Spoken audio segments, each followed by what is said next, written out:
Today I am going to discuss about NEP 2020।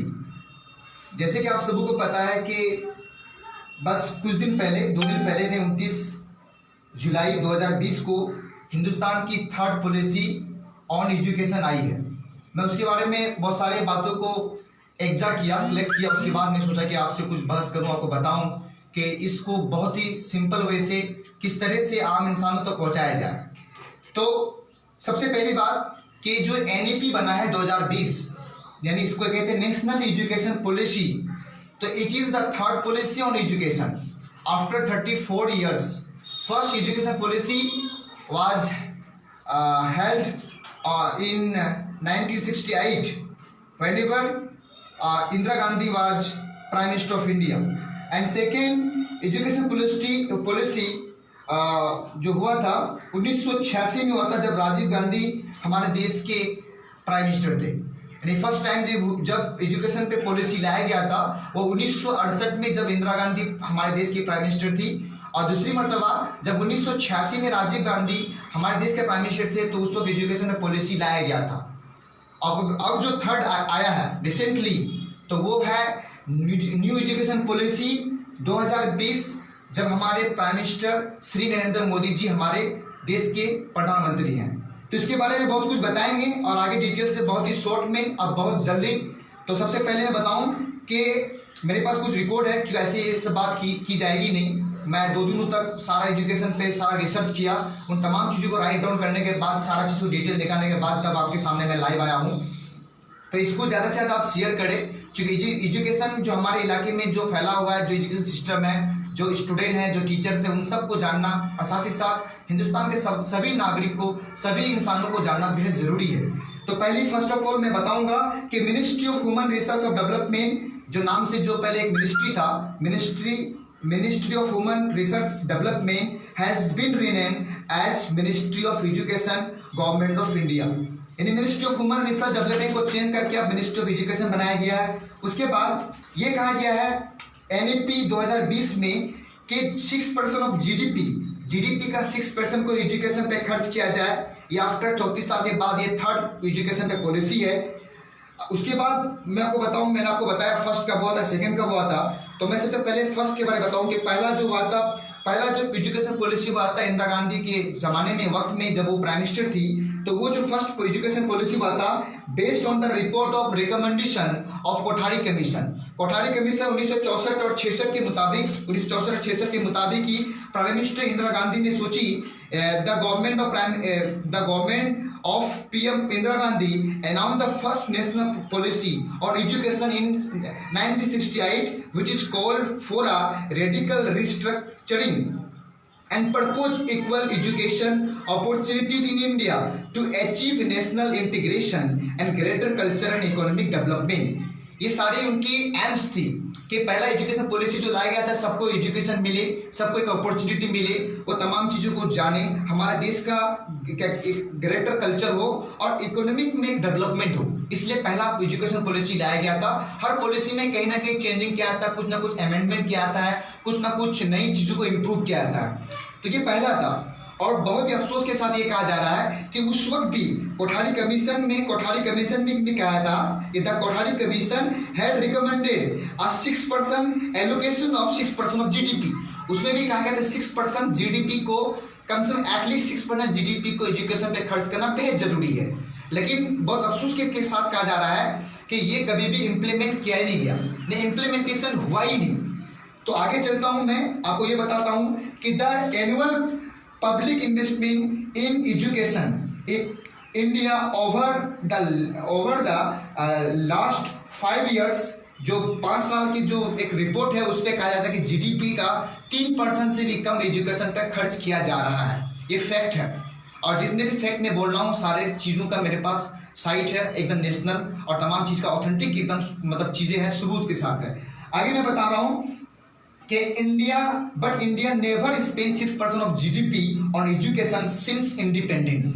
मैं बहुत ही फख्र के साथ, तो नहीं, बहुत अफसोस के साथ कह रहा हूँ कि 6% जीडीपी खर्च करने की बात पहली फर्स्ट एजुकेशन पॉलिसी में इंदिरा गांधी के जमाने में कहा गया था, लेकिन इम्प्लीमेंटेशन हुआ नहीं था। सेकेंड में भी कहीं ना कहीं इस बात को कहा गया, लेकिन ये नहीं हुआ था। आगे मैं चलता हूँ, बताता हूँ कि और कितने सारे देश हैं जो अपने देश का जीडीपी का जो परसेंटेज अपने देश के एजुकेशन के लगा रहे हैं। तो मैंने देखा कि हमारे पड़ोसी मुल्क China government spend on education above 4% of GDP for 7 constitutive year. लगातार 7 सालों से 4% से भी ज्यादा चाइना का कहना है कि वो जीडीपी खर्च कर रहे हैं एजुकेशन पर। और सबसे ज्यादा मुझे बहुत फख्र हो रही है कि हमारे पड़ोसी मुल्क भूटान के बारे में, कि भूटान इतना छोटा सा मुल्क है, एक हमारे देश के शहर के बराबर है, लेकिन वो एजुकेशन पे इतना तवज्जो, हमने देखा, मैंने रिसर्च किया तो सबसे ज्यादा जो एजुकेशन पे अभी जो अपना जीडीपी को इन्वेस्ट कर रहा है वो भूटान है। Bhutan 7.5% of GDP on education, लगभग 7.5% जीडीपी को एजुकेशन पर वो अभी इन्वेस्ट कर रहा है। जिम्बाब्वे, स्वीडन, ये अंडर डेवलपमेंट कंट्री है, ये ज़्यादा डेवलपमेंट कंट्री नहीं है, लेकिन ये भी भूटान के बाद 7% में अपना जीडीपी का एजुकेशन पे कर रहा है। फिनलैंड 7%। अब फिनलैंड के बारे में आपको बताना चाहिए, Finland is the most and very best best आपका सबसे बेस्ट कंट्री है ऑन एजुकेशन मामले पे, सबसे बेस्ट कंट्री है ऑन एजुकेशन पर। और फिनलैंड के बारे में ये भी है कि सबसे ज़्यादा और सबसे अच्छा पढ़ाई फिनलैंड में होती है। फिनलैंड के बारे में मैंने ये फैक्ट देखा कि फिनलैंड में एक भी प्राइवेट स्कूल नहीं है। वहाँ पे जितने भी गवर्नमेंट टीचर, गवर्नमेंट जितने भी जॉब होल्डर्स होते हैं, जितने भी एम्प्लॉयर होते हैं, उनमें कंडीशन है कि आपके बच्चों को प्राइवेट स्कूल में नहीं, प्राइवेट स्कूल लेकर ना के बराबर आपके बच्चों को गवर्नमेंट स्कूल में पढ़ाना होगा। और वही चीज़ अगर हमारे हिंदुस्तान में हो, गवर्नमेंट जितने भी टीचर्स हैं जो भी जिसमें जॉब में उनके बच्चों को अगर ये मैंडेटरी किया जाए कि उनके बच्चे भी प्राइवेट स्कूल छोड़ करके अगर सरकारी स्कूल में पढ़ेंगे, तो मैं समझता हूँ कि खुद जो टीचर, जो खुद डॉक्टर और खुद जो इंजीनियर हैं, जितने भी जॉब होल्डर हैं जो भी हिंदुस्तान के, तो वो अपने बच्चों को सरकारी स्कूल में पढ़ाएंगे तो वो चाहेंगे कि सरकारी स्कूल सिस्टम भी सही हो। आगे बढ़ के मैं आगे चलता हूँ। उसके बाद आपका है किर्गिस्तान 6%, साउथ अफ्रीका, ब्राजील, ये भी 6% जीडीपी अपना इन्वेस्ट करता है अपना एजुकेशन पर। UK, Netherland, Palestine 5.5%, Malaysia, Kenya, Mongolia, Korea, USA, ये सारे के सारे 5% अपना जीडीपी का देता है। तो मैंने आपको बताया कि प्राइवेट स्कूल, कोई भी प्राइवेट स्कूल वगैरह ये फिनलैंड पे बहुत इंपॉर्टेंट है। उसके बाद मैं आपको बता रहा हूँ कि इंडिया की जो अभी एजुकेशन सिस्टम आई है, अभी जो आई, पहले 10+2 था, पहले हम लोग प्राइमरी था, उसके बाद अपर प्राइमरी जिसे मिडिल कहते हैं हम लोग, उसके बाद हम लोग का हाई स्कूल सिस्टम था, इसमें 10+2 कहते हैं। लेकिन अब इस फॉर्मेट को चेंज किया गया है। अब जो NEP 2020 आया, इसके मुताबिक अब जो फॉर्मेट है, पहले 10+2 था, अब जो फॉर्मेट है 5+3+4।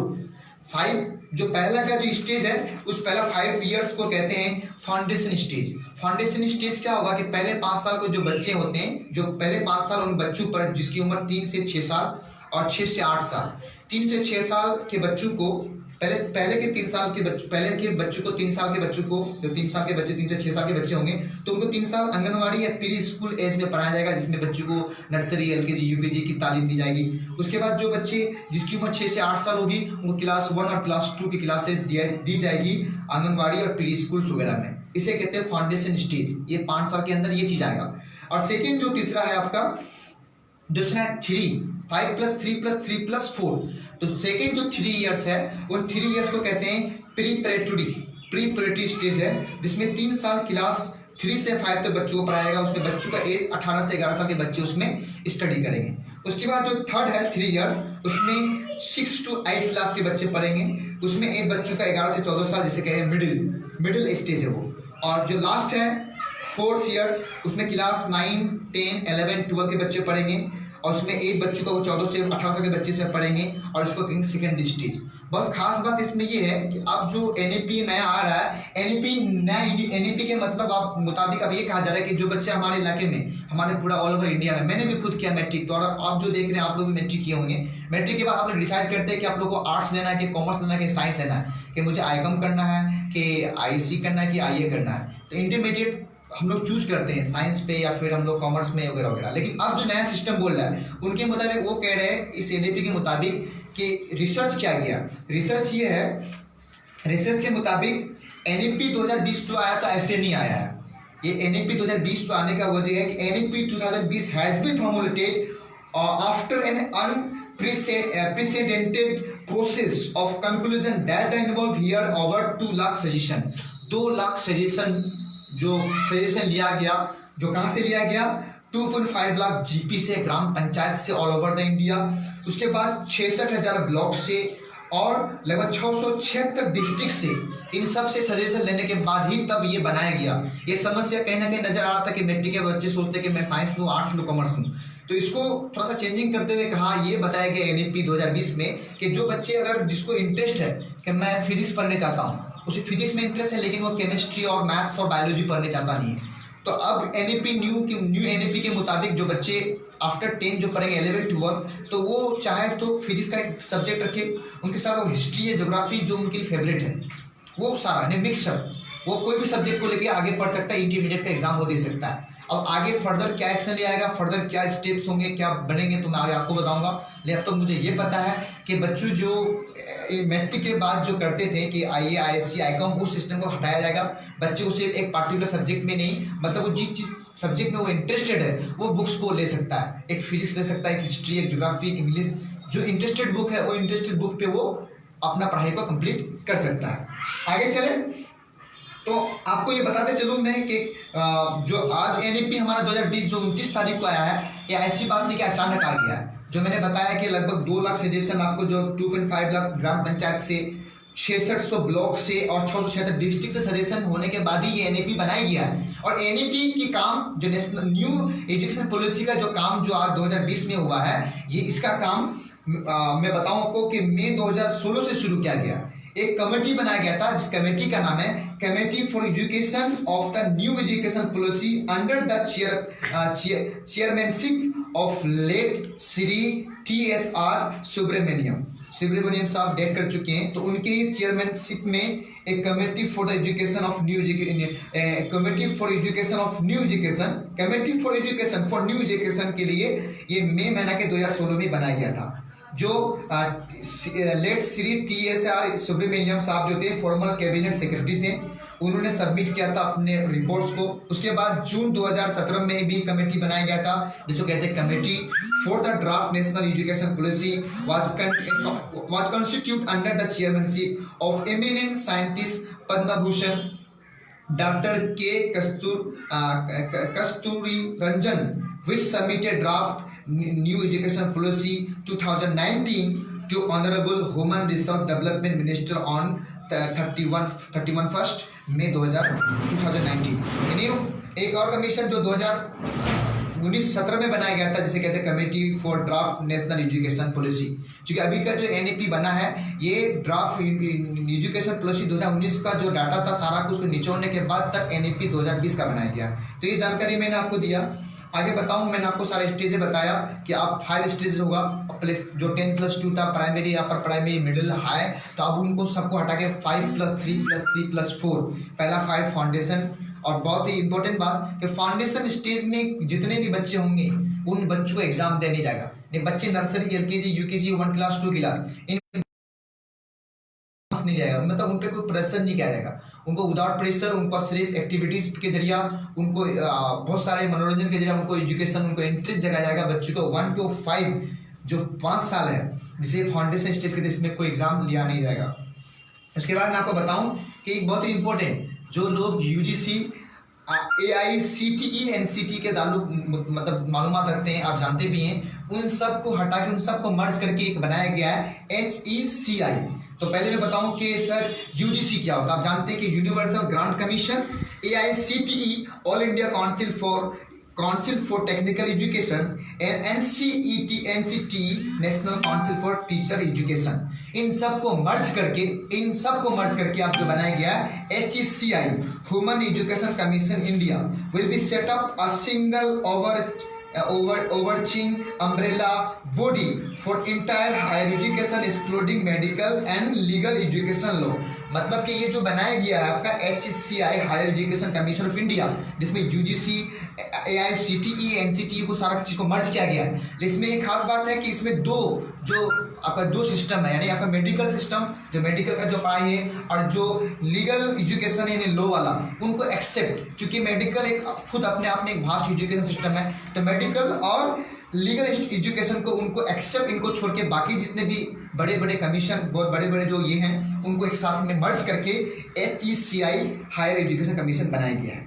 और बहुत ही इंपॉर्टेंट मैं आपको लास्ट बात बता रहा हूँ, है तो बहुत सारी बात इंशाल्लाह मैं कभी और वीडियो लेके आऊँगा, वीडियो लंबी हो रही है। एक लास्ट पॉइंट आपको बताऊंगा कि एक हमारे इस इलाके में है, हर जगह इंडिया के ऑल ओवर हर स्टेट्स में कहानी, हर जगह की कहानी है कि बच्चे मैट्रिक तो कर लेते हैं, किसी से इंटर कर लेते हैं, लेकिन जैसे ग्रेजुएशन में खासकर लड़कों जो ड्रॉप आउट है, ड्रॉप आउट की जो रेट है जो बहुत ज़्यादा इंडिया में है। जो बच्चे मैट्रिक के बाद ग्रेजुएशन में बैचलर डिग्री में एडमिशन तो लेते हैं, लेकिन कहीं ना कहीं वो पहला साल पढ़ाई करते हैं तो कहीं ना कहीं परेशानी की वजह से वो ड्रॉप आउट हो जाते हैं। तो उसके बाद फिर उसका स्थिति से होता तो वो चाहता है कि नहीं मैं फिर एडमिशन लूँ।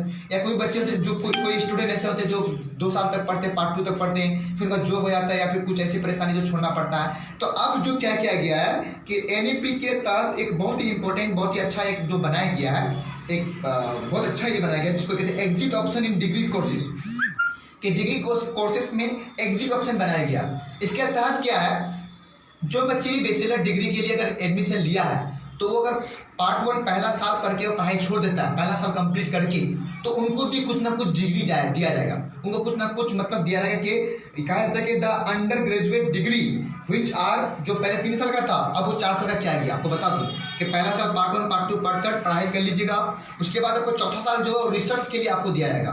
तो अब क्या किया गया कि अगर कोई स्टूडेंट, अगर if a student decided to drop out, he or she will get a certificate in a discipline or field including vocational and professional areas।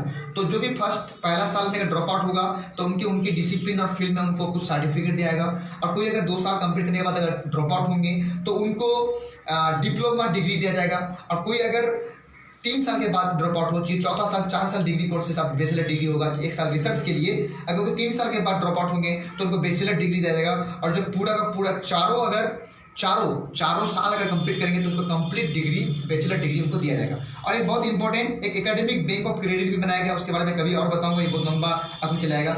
और एक बहुत ही और भी मैं आपको बताता हूँ कि एक बहुत अहम बात थी, मैं इसको शेयर कर रहा हूँ आपसे, कि हर जो हायर, जिसे कहते हैं हायर एजुकेशन इंस्टीट्यूट, जिसके HEI कहते हैं, हर हायर एजुकेशन इंस्टीट्यूट जो बहुत बड़े बड़े हैं प्राइवेट हायर एजुकेशन इंस्टीट्यूट है, उनको कहा गया कि उनको एक बात कहेगी कि आप अपने हायर एजुकेशन इंस्टीट्यूट में कुछ स्कॉलरशिप दीजिए कि गरीब के बच्चे भी, जो उभरते हुए बच्चे हैं जिनके तो टैलेंट है कि वो इंजीनियर बन सकता है और कोई टेक्निकल फील्ड में जा सकता है, तो उनको आप स्कॉलरशिप दीजिए। और साथ साथ ये भी बहुत ही इंपॉर्टेंट पॉइंट है कि हर हायर एजुकेशन इंस्टीट्यूट में ये प्रपोज किया गया, ये बात बताया गया NEP में कि मल्टी डिसिप्लिनरी अप्रोच होना चाहिए। यानी हर हायर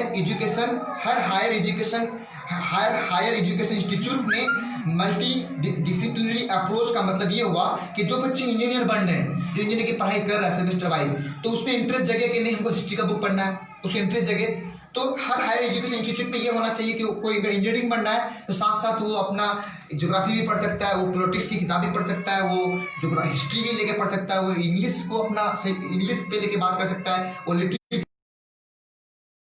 हर हायर एजुकेशन इंस्टीट्यूट में मल्टी डिसिप्लिनरी अप्रोच को भी एकदम सेटअप किया जाए 2030 से पहले।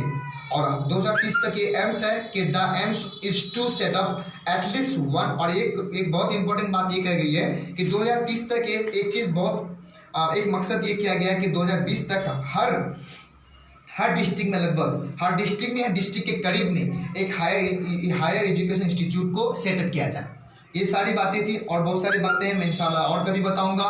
इन सब बातों को आप ज़्यादा से ज़्यादा शेयर कीजिए कि education NEP national education new education policy 2020 में क्या चेंजिंग हुआ है, और जो बच्चे बैचलर डिग्री लेकर पढ़ रहे हैं, ड्रॉप आउट हो रहा तो उनके लिए क्या फ़ायदा है और क्या क्या चीज़ें हैं। मैं समझता हूँ कि बहुत सारी चेंजिंग हुआ, मैं मानता हूँ, मेरा जो पर्सनल राय है, मैं समझता हूँ कि ये एजुकेशन पॉलिसी जो लाया गया है बहुत अच्छा है। जो चेंजिंग बहुत ज़रूरी है कि जिस तरह से बच्चे ड्रॉप आउट हो रहे हैं, इनकी संख्या मैं समझता हूँ कि बहुत कम होगा और बच्चे ज़्यादा से ज़्यादा पढ़ेंगे, कि जितनी पढ़ाई करेंगे उनको उस तरह से उनको डिग्री, उनको सर्टिफिकेट दिया जाएगा और बच्चे ज़्यादा से ज़्यादा पढ़ेंगे। और कहीं ना कहीं हमारे एरिया में जो आंगनबाड़ी एरिया है, जहाँ पर सिर्फ खिचड़ी दाल खिलाया जा रहा है, बहुत सारे जगहों में जहाँ पर ड्यूटी नहीं दिया रहा, जहाँ पर टीचर की बदहाली है या टीचर अपॉइंट नहीं किया या टीचर है तो पढ़ाई नहीं कर रहे हैं, तो उसमें भी सुधार होगा। क्योंकि जो आपका पहला फाउंडेशन स्टेज है उसमें 1 to 5 ईयर, यानी 1 से 3 साल तक पहला, वो 1 से 5 साल है, 5 साल का जो समय 3 साल तक बच्चों नर्सरी LKG UKG की तालीम दिया जाएगा आंगनबाड़ी में, प्री स्कूलिंग में। उसके बाद 1 से 2 क्लास उसको भी पढ़ाया जाएगा, वो भी आंगनबाड़ी या प्री स्कूलिंग में। शुक्रिया। मैं इंशाल्लाह और वीडियो लेके आऊँगा। इस वीडियो को ज़्यादा से ज़्यादा शेयर कीजिए। एजुकेशन के नाते, मेरे वीडियो बनाने के नाते नहीं कि मैंने क्या बनाया, मैं जितनी भी बातें बोला हूँ सारे रिपोर्ट के साथ, सारी चीज़ों को ये करने के बाद। शुक्रिया। जय हिंद।